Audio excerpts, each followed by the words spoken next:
Nintendo Switch turned 7 this past month. The console has come a long way, releasing great titles each and every year. Even nearing the end of the average game console life cycle, I would still say it's worth getting the Nintendo Switch, if anything, for the first party exclusives. And there are a lot of them. But what if you were limited on the number of games you could really get on the Switch? I mean, games aren't cheap. Let's say you could get 7 years, 7 games. 7 games then. Which ones would you choose? Well, while you guys think about that in the comments, let me show you what I would say is probably the personal top 7, from 2017, the release year, to 2023. All I ask is that you guys go easy on me and also like and subscribe. Number 7, Super Mario Odyssey. Super Mario Odyssey is probably one of the greatest Nintendo Switch games to this day. You'll be controlling Mario and his existing but refined abilities, but also be able to utilize some new abilities with the help of a new companion, Cappy, letting control enemies and objects alike. World levels are a joy to explore, solving puzzles, uncovering secrets, or conquering challenges in order to rack up power moons that's required for the story progression. Music's phenomenal. We can go on to the specifics on this one, but in short, if you haven't played this game and you're interested in platforming games, definitely get this game. Number 6. From 2018, Super Smash Bros. Ultimate. It's the quintessential family fighting game. Everyone should honestly just have this in your catalog. Controls are really easy to pick up and even customize. There's an enormous roster of characters from the different franchises in Nintendo, as well as larger ones, and that's not even talking about the DLC that expands on that even more so. This game has a story mode and an online mode. It's got collectibles, it's got a stage builder, sound library. There's a lot to do in the game.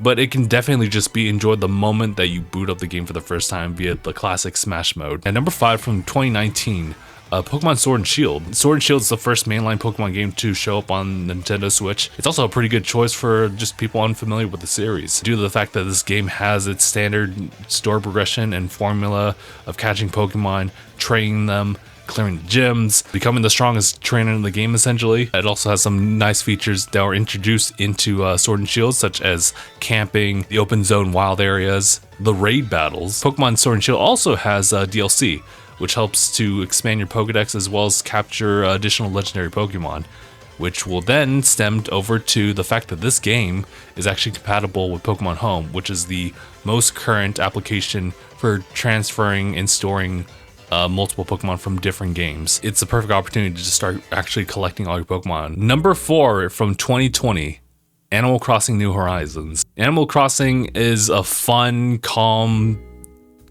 type of vibe of a game. You'll start by gathering resources, building your home, building a steady income that lets you further expand on that home and the island that you inhabit. You'll be picking up different DIY recipes in order for you to craft different tools that can help expand the island, as well as different cosmetics and decorations. You'll befriend fellow inhabitants. So yeah, if you're the type of person who just kind of likes a cozy game, Animal Crossing is literally right there. Also, you can invite friends to come over to your island. You can also go to their island, give them gifts, just hang out. Really nice. Number 3 from 2021, Metroid Dread. Considering that the genre Metroidvania stemmed from the series, it's not really a surprise that one of the latest entries of the 2D Metroid series would actually be on this list. Those who are unfamiliar, Metroid Dread is a 2D platformer with an emphasis on exploration, backtracking, and survival. You can run, aim, shoot, jump, grab ledges, slide, counter enemies, and more as you progress. You have these intense encounters with new enemies known as the Emmy, who will test your skills under pressure as you run and try to evade them. You also have these pretty cool boss fights. It's pretty sick. Number 2 from 2022, Kirby in the Forgotten Land. Kirby in the Forgotten Land is a 3D platformer adventure style game. So you'll be going level by level, utilizing the copy ability that Kirby has to adopt very familiar abilities that he's used in the past, as well as some new ones. The new mouthful mode mechanic allows you to navigate more into the stages and interact with the environment in a different type of way. In addition to the action levels, you're also going to see some challenge stages, some boss fights, and the goal through these levels is not just going from point A to point B, but also to rescue these kidnapped Wild D's, who will assist in the construction of Wild D Town, which is the main hub of the game. You'll spend your time in Wild D Town greeting the new residents, playing playing mini games, upgrading your current abilities, collecting trophies, and more as you progress. The setting for Forgotten Land is one that actually has a lot of striking visuals to it. I didn't even talk about the music. Music's really good too. Number 1 from 2023, The Legend of Zelda: Tears of the Kingdom. Remember when I said that Super Mario Odyssey is one of the greatest Nintendo Switch games? Well, Tears of the Kingdom is the greatest Nintendo Switch game.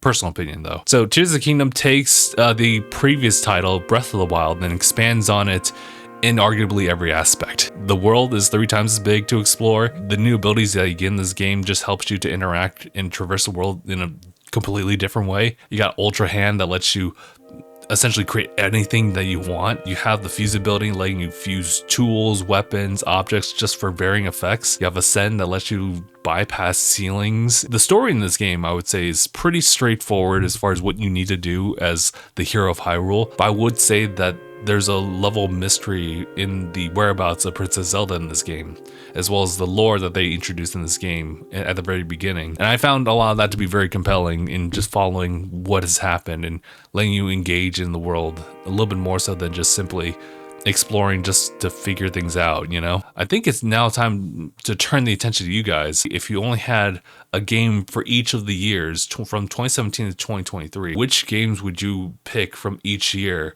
to be in your like top 7 in this case? Of course, this is gonna be completely different from like someone's like top however many, top 10, top 5 of just Nintendo Switch games of all time. We're not even quite done with the Nintendo Switch just yet. So we'll definitely have a separate video just for that. We're having this little fun activity just to mark games that you would think are the quintessential ones from each year. Guys, that's gonna be it for me. I appreciate everyone for tuning in for this one. If you guys would, please like and subscribe to the Tanuki channel. We got some more stuff on the way. We got a weird schedule of like how games are getting, how videos are being released, but we are still working on it. We're just kind of busy here and there, so bear with us, and we'll be back with another video very soon. So take care, everybody. See you guys in the next one.